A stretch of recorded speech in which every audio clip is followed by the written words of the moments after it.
بد چلن عورت اپنے شوہر سے بات بات پر دنگا فساد کرتی رہے گی، رات کے وقت منہ شوہر سے دوسری طرف کر کے سوئے گی۔ جس وقت تک شوہر گھر میں رہے ایسی عورت کے ماتھے پر بل پڑے رہتے ہیں، جیسے ہی خاوند گھر سے باہر جائے اس کا چہرہ کھل اٹھتا ہے۔ غیر مردوں کے سامنے مسکراتی اور ہنسی مذاق کرتی ہیں، شوہر کے غیر موجودگی میں خوب بال بناتی اور بناؤ سنگھار کرتی ہے۔ کہتے ہیں کہ قدیم زمانے میں ایک رئیس کی بیٹی گھوڑا سواری کے دوران گھوڑے سے نیچے گر گئی اور اس کے کولہے کی ہڈی اپنے بند سے جدا ہو گئی۔ لڑکی کے باپ نے بہت سے حکیموں سے علاج کروانے کی کوشش کی کہ ہڈی کو واپس اپنی جگہ پر بٹھائیں، مگر مصیبت یہ تھی کہ لڑکی کسی حکیم کو اپنا جسم چھونے کی اجازت نہیں دیتی تھی۔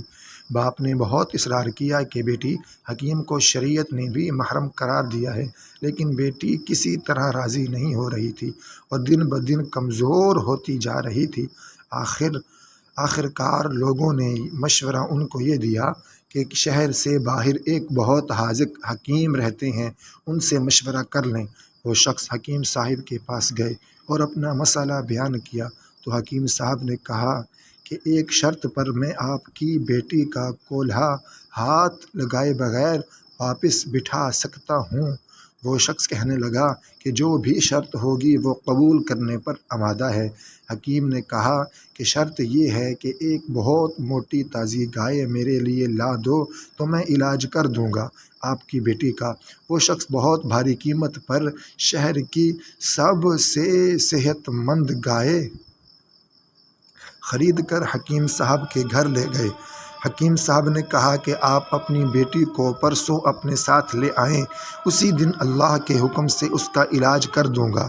جب وہ شخص چلا گیا تو حکیم صاحب نے اپنے شاگردوں سے کہا کہ 2 دن تک نہ ہی تو گائے کو گھاس کا ایک تنکا کھلایا جائے اور نہ پانی کا قطرہ پلایا جائے۔ شاگرد حیران ہوئے کہ اتنی صحت مند گائے 2 دن میں بھوک اور پیاس سے مر نہ جائے، لیکن چونکہ استاد کا حکم تھا اس لیے تعمیل کے سوا کوئی چارہ نہ تھا۔ 2 دن تک گائے بھوک اور پیاس کی شدت سے بہت کمزور ہو گئی۔ دوپہر کے وقت وعدے کے مطابق وہ شخص اپنی بیٹی کو چارپائی پر ڈال کر حکیم صاحب کے پاس لے آیا۔ حکیم نے لڑکی کے والد سے کہا کہ اپنی بیٹی کو گائے کی پیٹھ پر بٹھا دیں۔ سب بہت حیران ہوئے، لیکن حکم ماننے کے علاوہ کوئی چارہ نہ تھا۔ لڑکی کو گائے کی پیٹھ پر بٹھا دیا گیا۔ اب حکیم صاحب نے اپنے شاگردوں سے کہا کہ لڑکی کے دونوں پاؤں گائے کی پیٹھ کے گرد رسی سے باندھ دیں۔ یہ کام ہونے کے بعد حکیم صاحب نے شاگردوں سے کہا کہ اب گائے کے سامنے گھاس اور دوسری خوراک ڈال دیں۔ 2 دن کی بھوکی پیاسی تھی، جلدی جلدی کھانے لگی۔ حکیم صاحب نے اس کے سامنے پانی کی بڑی سی بالٹی میں بہت سا نمک ڈال کر رکھ دیا اور گائے تیزی سے پانی پینے لگی۔